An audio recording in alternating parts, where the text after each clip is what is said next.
사무엘서의 첫 장면은 특이하게도 엘가나라고 하는 한 인물을 중심으로 그 가족을 배경으로 시작하고 있습니다. 한 성경의 큰 테마가 시작하는데 한 가정을 중심으로 시작하는 것은 참 특이한 시작입니다. 이스라엘 역사에 있어서 이 사무엘서는 매우 중요한 부분을 우리에게 전해주고 있습니다.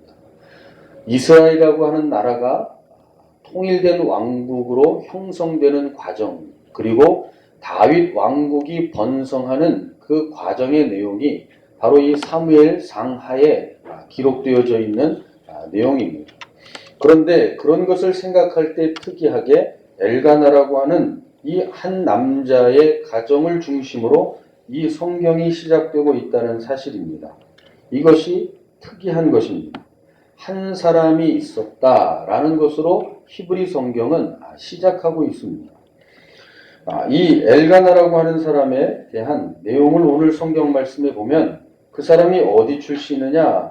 에브라임 산지에 있는 라마다임 소빔 출신이라 그렇게 기록하고 있습니다. 혈통의 배경은 어떻게 되느냐? 성경이 조금 더 자세하게 설명하는데 여로함의 아들이고 엘리후의 손자이고 도후의 증손이고 숲의 현손이다. 성경이 계보와 족보를 중요하게 여기고 있지만 이렇게 자세하게 그 조상을 기록하는 경우는 드문 경우입니다. 그런데 엘가나의 이 혈통적인 배경을 오늘 사무엘서는 자세하게 우리에게 보여주고 있습니다. 오늘 우리가 주목해 볼 말씀은 이것입니다. 있었다, 없었다입니다. 뭐가 있었다, 뭐가 없었다냐? 우리는 이 사무엘서, 이 사무엘 1장의 한나에 대한 부분을 우리는 아주 꽤 자세히 잘 알고 있습니다. 자주 인용되는 인물이기도 하고 이 한나의 기도도 우리가 꽤 잘 알고 있는 편입니다. 그런데 이 오늘 사무엘서의 시작에 있었다, 뭐가 있었느냐? 분인나는 아이들이 있었다라는 사실입니다. 한나는 없었다, 뭐가 아이들이, 여기에 우리가 조금 주목해 봐야 한다는 사실입니다. 우리가 구약의 전통 속에서 생각해 보지 않더라도 고대 시대의 자녀라고 하는 것은 결국 자녀의 생산의 능력이 재산이요, 기력이요, 가치요, 힘이던 시절입니다. 그런데 한나에게 자식이 없었다는 사실입니다. 오늘 성경에 보면 대적이라고 표현되는, 경쟁자라고 표현되는 분인나에게는 아이들이 있었다고 표현합니다. 그녀에게는 아이들이 있었던 걸로 봐서는 엘가나 쪽에도 문제가 있는 것이 아니고 이거는 한나 쪽에 문제가 있는 것처럼 느껴질 수밖에 없는 상황입니다. 아이가 없었다는 것이 얼마나 여인에게 고통스러운 짐인가는 우리가 미루어 생각해 볼 수 있습니다. 그런데 성경이 이 다윗 왕조의 번영, 다윗 왕국의 번영, 이 통일 이스라엘의 이 번영 왕국을 우리에게 설명해 주는 이 사무엘서를 시작하는 데 있어서 엘가나의 가정으로 시작하고 그 엘가나의 가정으로 시작하면서 한나라고 하는 여인이 아이가 없다는 것을 우리에게 보게 한다는 사실입니다. 그런데 더욱더 이상한 것은 뭐냐? 두 번에 걸쳐서 즉시 성경이 우리에게 알려주는 것이 있는데 여호와로 말미암아 한나가 성태치 못했다는 것을 두 번 연속하여 우리에게 말씀해주고 있다는 사실입니다. 한나의 생체적인 문제가 있는 것도 아니고 그녀의 삶의 개인적인 죄악의 문제 때문에 하나님이 그녀의 태를 닫으신 것도 아니고 오직 여호와 하나님께서 그녀의 태의 문을 닫아두고 계시다는 것을 성경이 우리에게 말해주고 있다는 사실입니다. 도대체 이게 무엇을 말하고자 함인가 우리는 생각해 봐야 하는 것입니다. 오히려 대적 분인나, 별로 소양과 교양을 갖추지 못한 것 같은 분인나에게는 하나님이 태의 문을 열어두시고 한나, 소양이 있고 기도할 줄 아는 한나의 태문은 하나님이 막아두고 계셨다는 사실, 그래서 한나가 고통받고 그의 마음이 번민케 되고 격동하도록 하나님이 두셨다는 사실입니다. 도대체 하나님은 왜 이 사무엘서를 시작함에 있어서, 여명이 시작하는 부분에 있어서 왜 한나의 태를 닫아두신 문제를 우리에게 보여주시는가라는 점입니다. 말씀드렸던 것처럼 여인에게 있어서 불임은 큰 절망입니다. 오늘날에도 불임 부부가 많아서 아주 많은 사람들이 고통 가운데 있습니다. 그런데 현대에는 하나만 낳고 둘만 낳는 시대에도 그러한데, 고대에 낳을 수만 있으면 계속 낳던 시절에 불임이라고 하는 것, 한 명도 낳을 수 없다는 것은 큰 절망이고 고통입니다. 그건 사람이 해결할 수 없는 문제라는 것을 성경은 우리에게 알려주고 있다는 사실입니다. 그런데 하나님은 왜 그녀의 태를 닫아두셨는가라는 점입니다. 이것을 이해하기 위해서는 우리가 사사기로 가봐야 합니다. 시간상으로 따져보면 사사기 다음이 사무엘상인데 사사기의 맨 끝을 가보겠습니다. 사사기 21장 25절입니다. 같이 읽겠습니다. 그때 이스라엘에 왕이 없었으므로 사람이 각각 그 소견에 옳은 대로 행하였더라. 아멘. 사사기는 우리가 잘 아는 하나님의 용사들, 하나님의 사사들이 놀라운 일들을 이루어낸 것이 기록되어져 있습니다. 그런데 이 사사기의 전반적인 흐름 속에서 흘러가면 흘러갈수록 사사기의 내용은 오늘 우리가 읽은 이 한 문장으로 집약됩니다. 그때에 이스라엘에 왕이 없으므로 사람들이 각각 제 소견에 오른 대로 행하였다, 그것입니다. 이것이 사사기의 결론입니다. 왕이 없이 사는 사람들, 어떤 내 머리 위에 어떤 권위를 두지 않고 사는 사람들에게는 자기가 사는 가치와 삶의 방향은 다른 것이 없다는 것입니다. 뭐냐 하면 자기 소견에 오른 대로. 결국 이거는 우리가 거슬러 올라가면 어디까지 갈 수 있어요? 계속 추석해서 올라가면 아담과 하와에까지 올라갈 수 있죠. 내가 이것을 먹는 날에는 하나님과 같이 되리라. 그건 뭐예요? 하나님 없이 네 소견대로, 네가 옳다고 생각하는 대로 네가 행동하며 살 수 있다고 하는 것입니다. 그 금단의 열매를 먹은 그 열매가 사사기에 이르면 이렇게 나타나는 것이죠. 각각 자기의 소견에 옳은 대로 행하였더라. 그러면 한번 생각해 보자고요. 사사기의 전반적인 내용을 우리가 얼추 이해하니까 이스라엘이 하나님을 배반하고 우상을 섬기고 하나님을 멀리할 때 하나님이 이방의 가나안 족속들을 세우셔서 이스라엘을 건드리게 하시죠. 그래서 그들을 억압하게 하십니다. 그러면 그들이 하나님께 부르짖지요. 그러면 하나님이 하나님의 사람 사사를 세우셔서 그들을 구원하십니다. 이게 똑같은 사사기에 계속된 패턴입니다. 그런데 거기 하나 더 들어가는 게 뭐냐? 그들이 세월이 조금 흐른 후에 약 몇십 년이 흐르면 곧 하나님이 자기들을 원수의 손에서 건져내신 은혜는 싹 잊어버리고 다시 각각 자기가 원하는 대로 자기가 원하는 우상에게로 달려가고, 또다시 하나님이 이방의 막대기를 사용하시면 또 하나님께 부르짖고, 그러면 하나님이 또 사사를 세우시고 하는 이 계속된 반복이 사사기의 내용입니다. 그렇다면 한번 가만히 생각해 보시죠. 우리의 인생에 비춰보고 사사기에 이스라엘의 역사를 비춰봤을 때 그러면 이게 소망이 있는 것입니까? 이것이 잘 사는 걸까요? 이게 정말 괜찮은 인생일까요? 한번 생각해 보시자고요. 어려울 때는 하나님께 막 득달같이 달려와서 막 기도하다가 하나님이 조금 숨통을 틔워주시면, 조금 문제를 해결해 주시면 금세 이것을, 은혜를 잊어버리고 내가 열심히 어디 동서남북으로 뛰어다니다가 해결된 줄로 생각하고 어떻게 내 능력과 재력과 내 인맥을 통해서 해결한 줄 알고 세월이 지나니까 하나님이 도와주신 것, 하나님이 숨통 열어주신 것 잠시 잊어버리는 거예요. 그러고 하나님이 하나님 새끼니까 하나님 자녀니까 하나님이 너 이렇게 가면 안 된다. 이렇게 살면 안 된다. 하나님이 또 막대기를 드시죠.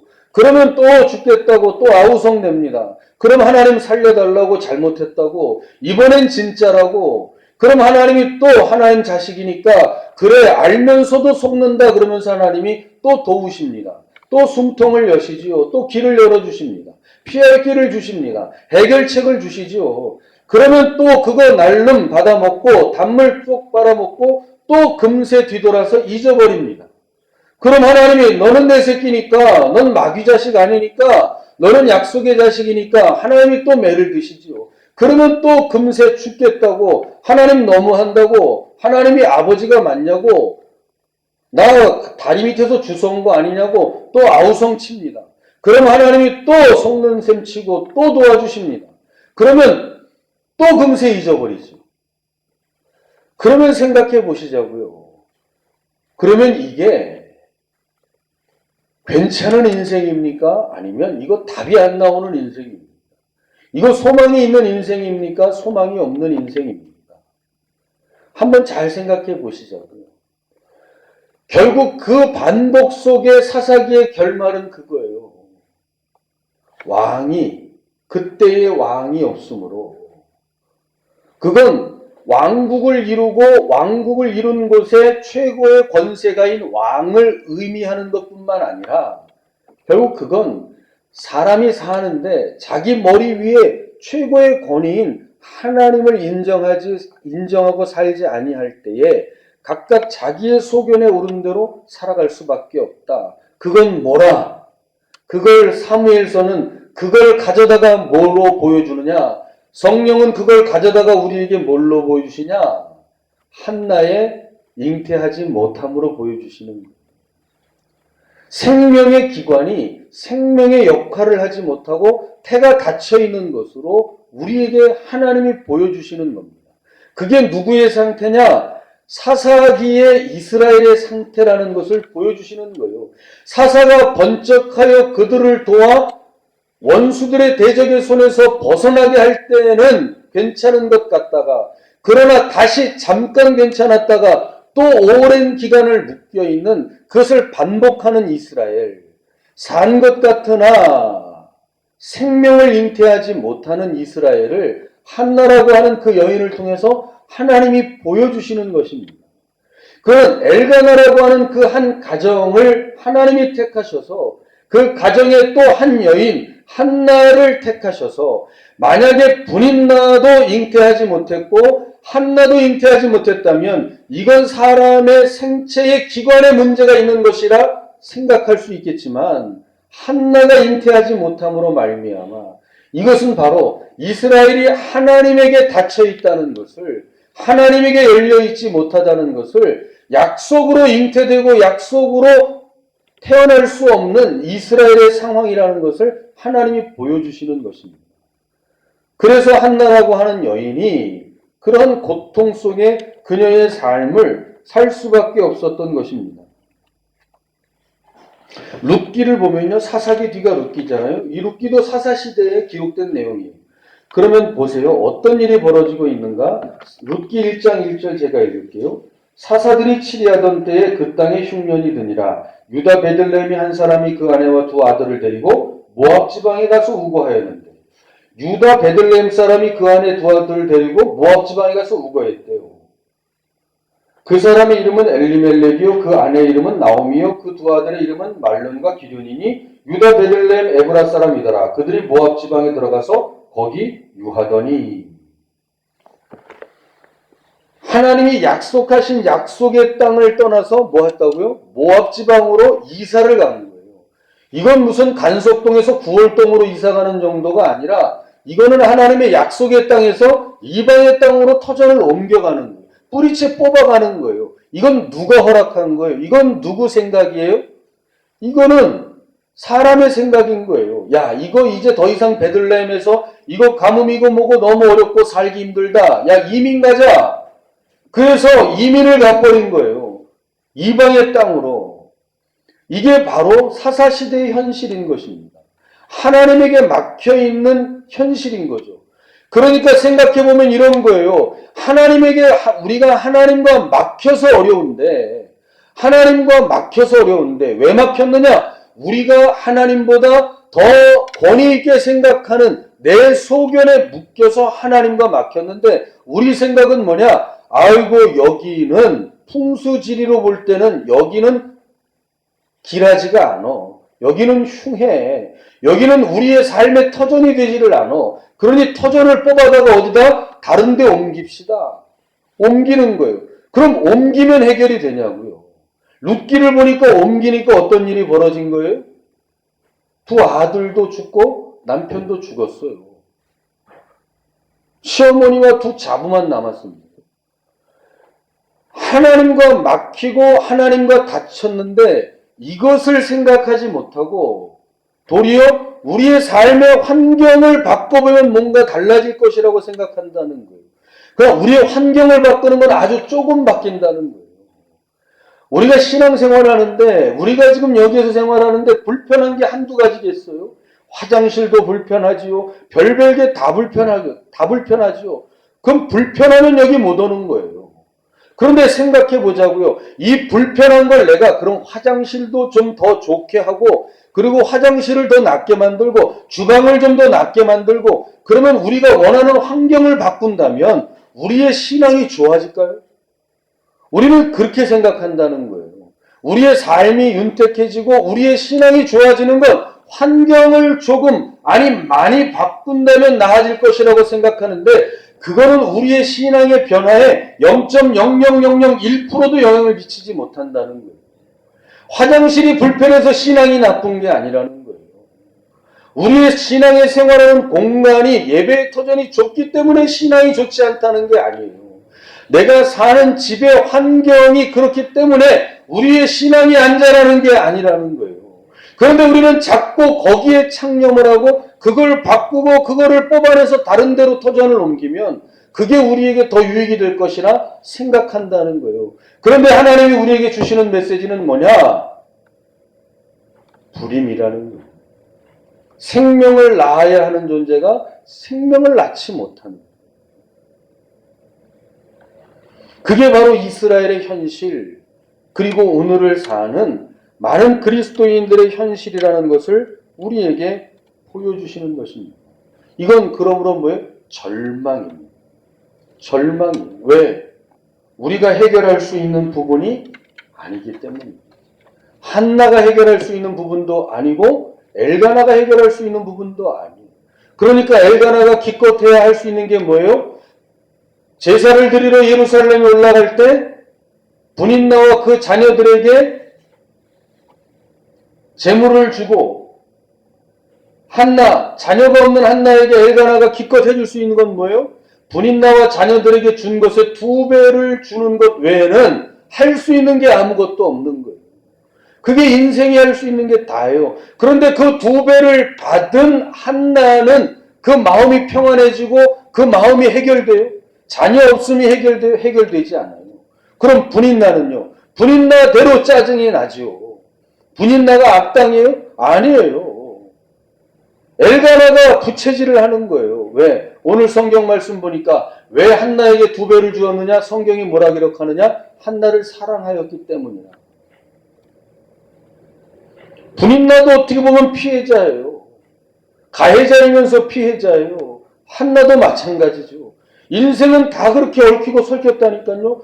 누가 절대 악이고 누가 절대 선이고 그럴 수 없어요. 우리는 다 한나와 분인나 같은 인생이에요. 때로는 다 억울해요. 때로는 다 옳은 것 같아요. 그러나 그게 다 얽히고 설켜 있다니까요. 그게 우리의 모습이라는 것입니다. 우리가 할 수 있는 거, 해결할 수 있는 거 아무것도 없는 거예요. 돈을 조금 더 준다고 해결되나요?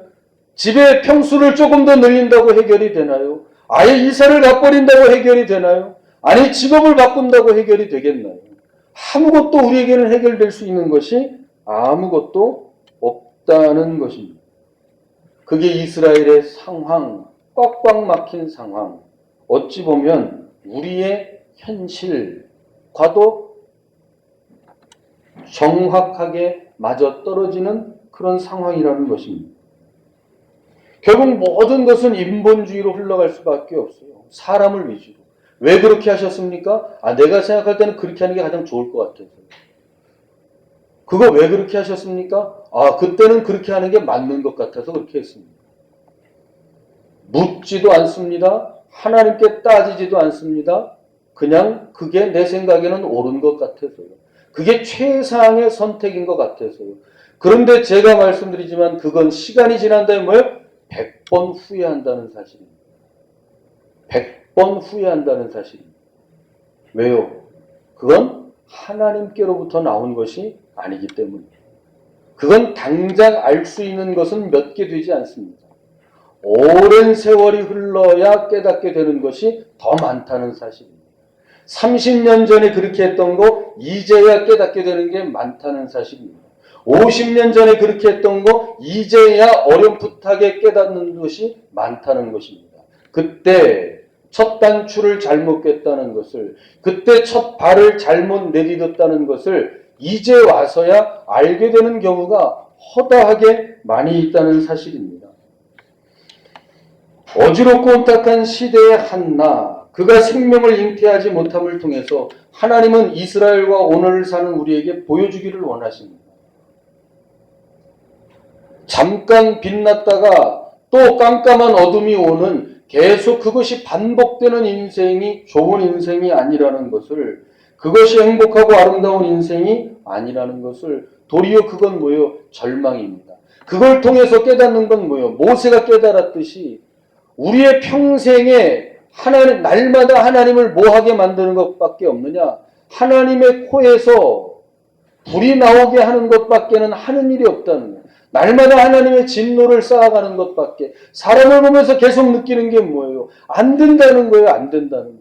실망하고 또 실망하고 또 실망한다는 거예요. 거울을 보면서 나를 보면서도 실망하고 또 실망하고, 30년 전에도 실망했는데 오늘도 나를 보면서 실망하고, 이거 정말 안 된다는 거, 안 된다는 거. 펴졌다 오므러졌다, 펴졌다 오므러들었다. 그냥 햇빛 났다가 비 왔다가, 지진 났다가 해일 났다가, 그냥 이걸 계속해서 반복하는 나를 보면서 뭐요? 이거 소망 안 된다, 이거 사람 안 된다, 이거 라는 생각이 가득하게 들어갈 수밖에 없는 거예요. 그게 뭐예요? 그게 지금 이스라엘의 상태라는 거예요. 절망. 빛이 하나도 보이지 않는 것 같은. 정말 안 되는구나, 정말 안 되는. 쇠기의 경일길에도 이거는 낫겠다. 의미는 몰라도 그냥 입으로라도 하겠다. 소에게 이만치 얘기했으면 할 것 같은데, 나는 수십 년을 신앙생활하고 수십 년을 내가 교회의 문턱을 넘어들며 예배를 드렸는데도 아직까지도 이거 사람 구실 안 되는 나를 바라보며 이 절망할 수밖에 없는, 한나와 같이 생산해야 되는데, 잉태해야 되는데, 생명을 쏟아야 되는데 도리어 생명이 아니라 깜깜한 어둠밖에 없는 그런 인생을 바라보는, 그건 절망입니다. 그게 바로 사사기의 절망이에요. 사사들이 아무리 뛰어난 사사들이 우후죽순처럼 나타났다가 졌어도 결국 사사기의 결론은 그거였다는 것입니다. 그리고 그걸 바톤을 이어 시작하는 사무엘서도 그 이스라엘의 형국이 그러하다는 거. 그러한 이스라엘 형국의 최고점을 보여주는 상징이 한나이면서도 또 누구예요? 엘리 제사장. 그리고 그의 두 아들 홈리와 비느하스. 그것이 이스라엘의 형국을 보여주는 최대의 정점 아니겠어요? 오늘의 우리의 현실도 그러하지 아니하겠습니까? 아무것도 빛을 볼 수 없는, 이게 소망이 있는가? 나에게 정말 소망이 있는가? 나라는 사람이 정말 그리스도 예수를 닮아가는 사람인가? 나에게 정말 예수 그리스도의 본을 받고 있는 것이 있는 것인가? 아니, 내게서 예수 그리스도의 향기는 둘째치고 냄새가 몇 %라도 나고는 있는 것인가? 나는 교회에 갖다 놔도 괜찮고 절에 갖다 놔도 괜찮은, 그냥 어디에 갖다 놔도 아무렇지 않은 인생인 것인가? 우리의 자신을 생각해 볼 필요가 있다는 것입니다. 한나는 하나님께서 자신을 이스라엘의 상징으로 사용하신다는 생각은 꿈에도 못했을 것입니다. 그렇기 때문에 그녀는 번민하고 격노하고 그녀는 울 수밖에 없었습니다. 그런데 그녀는 이해하지 못했는데 그녀의 인생을 다루시는 하나님은 그녀 속에서 뭘 하셨느냐? 이스라엘의 참담함과 어둠을 보여주시는 것과 동시에 그녀에게 우리가 이미 알고 있는 것처럼 그녀의 태에 마지막 사사, 통일 왕국으로 가는 직전의 마지막 사사, 위대한 사사 사무엘을 그 태 속에 하나님이 넣어주신다는 걸 우리가 알잖아요. 하나님은 그 일을 한나가 이해하지 못했지만 그 일을 하나님은 한나 안에서 하고 계시다는 거예요. 절망과 흑암 가운데 그래요. 한국교회 소망 없고 비전 없고 이거는 이제 끝난 거야. 이제는 앞으로 가는 것보다 뒤로 갈 일만 남았어. 라고 하는 그 시대, 사사시대와 견주어서 결코 뒤지지 않고 더하면 더했지. 덜하지 않은 지금 이 시대에 깜깜하고 소망 없다 소망 없다. 하나님은 무엇을 우리에게 보여주시기를 원하는지 이 흑암 속에서도 여전히 성도들은 다 꽉 막혀서 다 자기의 살궁리에만 다 빠져서 세상에서 갈대자로 왔다 갔다 할 때에 하나님은 도대체 우리에게 무슨 의미로 이렇게 더욱 칠흑 같은 어둠 속에서 우리를 지나가게 하시는 것인가? 왜 이제는 하나님의 교회가 문 닫는 수준이 더욱더 많이 늘어나도록 하나님은 왜 이토록 내버려 두고 계시는가? 왜 많은 사람들이 정신을 못 차리게 하나님은 그대로 내버려 두시는 것인가? 우리는 도무지 알 수 없는 의문과 질문들을 무한히 하나님 앞에 쏟아내는 이 시점, 이 시대, 그리고 우리의 현실, 내 가정과 우리의 교회와 나의 삶 속에서 우리는 오늘 이 사무엘서에서 하나님이 우리에게 주시기를 원하는 그 빛을 발견하실 수 있기를 주님의 이름으로 축원합니다. 가만히 생각해 보면 우리가 사무엘서를 읽을 때 이 한나가 잉태하지 못한다는 말씀을 읽을 때 우리는 그렇게 낯설지 않다는 사실입니다. 우리가 성경을 알고 우리가 구약 성경을 알고 우리가 성경을 그래도 제법 읽어본 적이 있고 그래도 신앙생활을 몇 해 해왔기 때문에 우리는 한나가 잉태하지 못했다고 했을 때 그녀의 고통과 참담함은 우리가 가늠해 볼 수 있지만 그래도 우리에게 위로가 되고 우리가 기대할 수 있는 것이 있습니다. 왜냐하면 성경에 보면 하나님이 성태치 못하게 하실 때에는 반드시 거기에는 의미와 뜻이 담겨져 있다는 사실을 우리가 이미 앞에서 뭐 했기 때문에요. 교훈을 받았기 때문이라는 사실입니다. 그렇기 때문에 한나의 좌절과 고통 속에서도 한나 자신은 좌절하고 고통스러울지 몰라도 제3자의 전지적인 관찰자 입장에서 보는 우리의 입장에서 보면 뭐예요? 그 고통에 무슨 반드시 하나님이 뜻과 의미가 있을 것이라는 것, 그 불임에 대하여 하나님이 어떻게 역사하실 것이라는 예상과 기대를 우리가 하고 있다는 거예요. 이 뒷이야기를 혹 우리가 아직 모른다고 할지라도 왜냐? 우리는 창세기를 통해서 이미 공부를 많이 했기 때문입니다. 창세기에 보면 사라가 경수가 끊어질 때까지도 자식이 없었다는 것을 알고 있습니다. 하나님에게 약속을 받았는데도 자식이 생기지 않았다는 것, 약속을 받고도 25년 동안 약속의 자녀가 생기지 않았다는 것을 우리는 잘 알고 있습니다. 그녀 나이 90이 돼서야 하나님께서 약속의 아들 이삭을 허락하셨다는 것을 우리는 알고 있습니다. 게다가 우리는 아이가 없었던 리브가에게서 오랫동안 아이가 없었던 리브가에게서 누가 태어났다는 걸 알고 있어요? 야곱과 에서가 태어났다는 걸 알고 있죠. 또 오랫동안 아이가 없었던 라헬에게서 누가 태어났다는 것을 알아요? 요셉이, 제가 지금 불경을 외우는 건 아니죠. 요셉이 태어났다는 걸 알고 있습니다. 그리고 사사기에 보면 마누아의 아내가 오랫동안 자식이 없었습니다. 그런데 그녀에게 누가 태어났어요? 삼손이 태어났죠. 가만히 보니까 우리가 하나님은 그 지혜와 지식의 깊이와 부요함을 우리가 다 헤아리고 측량할 수는 없는데 하나님이 때로는 우리에게 하나님의 발자취를 선명하게 남겨주셔서 하나님이 지금 무엇 하려고 하시는가 가늠하게는 하신다는 거예요. 노맨이십니까? 네. 가늠하게 하신다는 거예요. 그러면 한나가 오랜 기간 동안 아이가 없어서 고통 가운데 있었다고 했을 때 우리는 가늠해 볼 수 있지요. 이 앞전에 하나님이 이 이삭, 야곱, 요셉, 삼손 이 인물들이 다 뭐예요? 하나님의 구원의 역사에서 중요한 연결점을 가지고 있는 사람들이에요. 하나님의 백성을 연결시켜주는 하나님의 백성, 하나님의 나라를 이루는 가장 중요한 핵심의 고리들을 연결하는 사람들이 태어날 때마다 하나님이 항상 뭘 하셨다고요? 아이가 생기지 아니하도록 태문을 잡고 계셨다는 사실입니다. 사람의 현실은 사라의 현실, 리브가의 현실, 라헬의 현실, 마누아의 아내의 현실은 고통스럽고 치욕스럽고 죽누리보다 못한 인생을 사는 것 같았지만 그 하나님은 그걸 붙잡으셔서 항상 뭘 하고 계셨는가를 우리에게 보여주신다는 거예요. 인생이 저질러서 흑암일 때 하나님은 뭘 하고 계시느냐?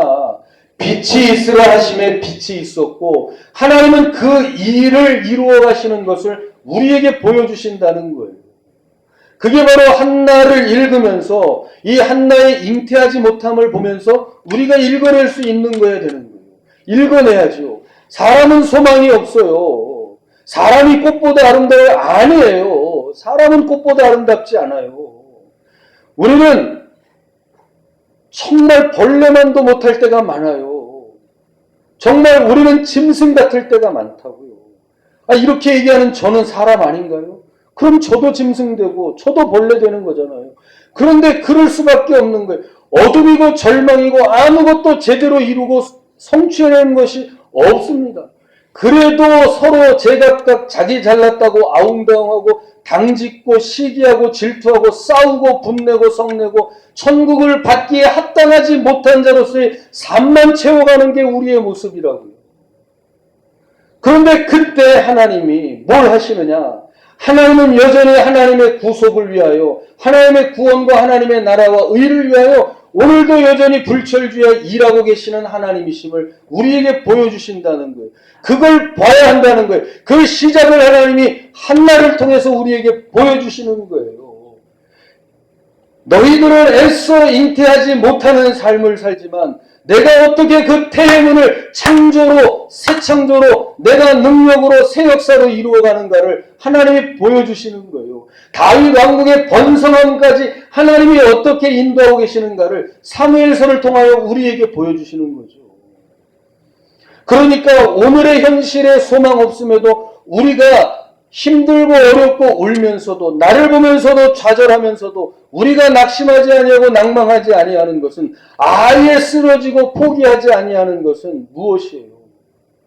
내가 그 구원을 이루는 게 아니라 하나님이 그 구원을 이루시는 것이기 때문에 하나님의 교회를 인생이 건사하는 게 아니라 하나님께서 건사하시는 것임을 믿기 때문에 그리고 하나님이 이루실 것이기 때문에 이 세상은 잠깐이요 영원한 나라 본향이 우리에게 있는 것을 믿기 때문에 여기에서는 우리가 그리스도의 남은 고난을 채우는 것으로 우리의 맡은 바 소임은 다하는 것이요 우리에게는 하늘나라의 상급이 우리에게 생명의 면류관이 우리에게 있는 것을 믿기에 그것이 한 줄기 이 흑암 가운데서 비춰오는 빛이 아니겠습니까? 애굽에서 흑암의 재앙이 내렸을 때 오직 흑암이 없는 곳은 어디였어요? 이스라엘 백성이 머무는 고센 땅만 거기는 빛이 있는 거예요. 할렐루야.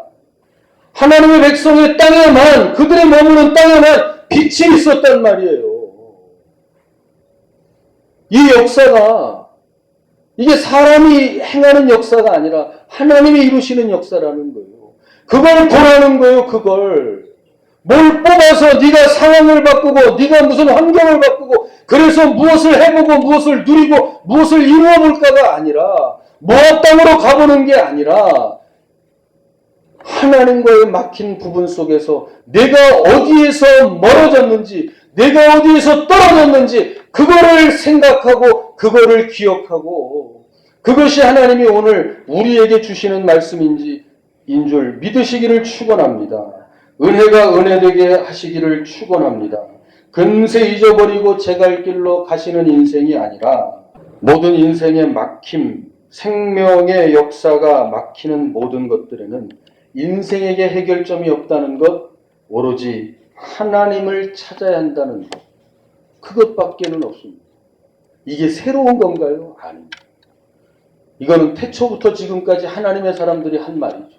하나님을 찾아야 한다는 거죠. 이 당연한 명제 속에서 우리는 이 당연한 명제를 버리고 다른 곳에서 부산을 떨 때가 많다는 거예요. 내가 좀 더 공부를 더 해보면 낫지 않을까? 내가 좀 더 돈을 열심히 벌어보면 낫지 않을까? 내가 좀 더 어떤 다른 내 환경을 바꿔보면 되지 않을까? 우리는 계속 거기에 창념하고 헤매고 헤맨다는 거예요.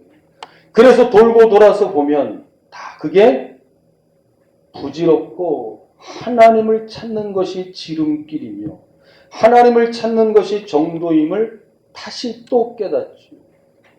전혀 새로울 것 없는 당연한 명제, 하나님을 찾아야 한다. 그게 오늘 저와 성도님들의 우리의 뼛속 깊이 새겨지는 말씀이 되시기를 주님의 이름으로 축원합니다. 마지막으로 성경 한 군데 찾아보겠습니다. 아모스서 5장입니다. 이스라엘 족속아 내가 너희에게 대하여 애가로 지은 이 말을 들으라. 전혀 이스라엘이 엎드려졌으며 다시 일어나지 못하리로다. 자기 땅에 던지우며 일으킬 자 없으리로다. 주 여호와께서 가라사대 이스라엘 중에서 1000명이 나가던 성읍에 100명만 남고 100명이 나가던 성읍에는 10명만 남으리라 하셨느니라. 여호와께서 이스라엘 족속에게 이르시기를 너희는 나를 찾으라. 그러면 살리라. 베델을 찾지 말며 길갈로 들어가지 말며 브엘세바로도 나아가지 마라. 길갈은 정령 사로잡히겠고 베델은 허무하게 될 것이니라 하셨나니 너희는 여호와를 찾으라. 그리하면 살리라. 염려컨대 저가 불같이 요셉의 집을 내리사 멸하시리니 베델에서 그 불 끌 자가 없을까 하노라. 아멘. 제가 한 말이 여기에 다 들어있죠. 1000명이 드나들던 성읍에 100명이 남고 100명이 드나들던 성읍에 10명이 남고 저는 이 말을 이렇게 생각해 봤습니다.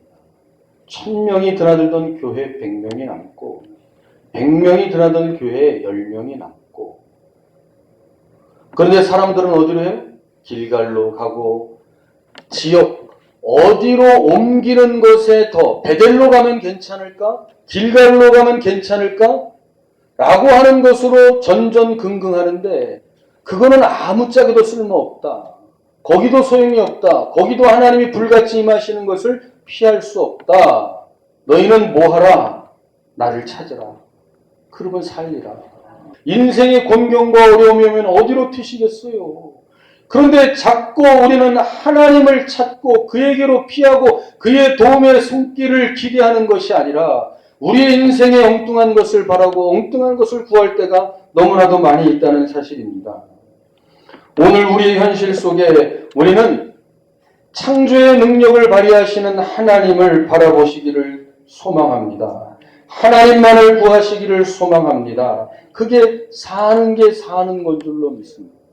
사는 게 사는 거는 하나님을 구하고 하나님을 찾고 하나님을 바라고 하나님을 만나는 길인 줄 믿으시기를 주님의 이름으로 축원드리겠습니다.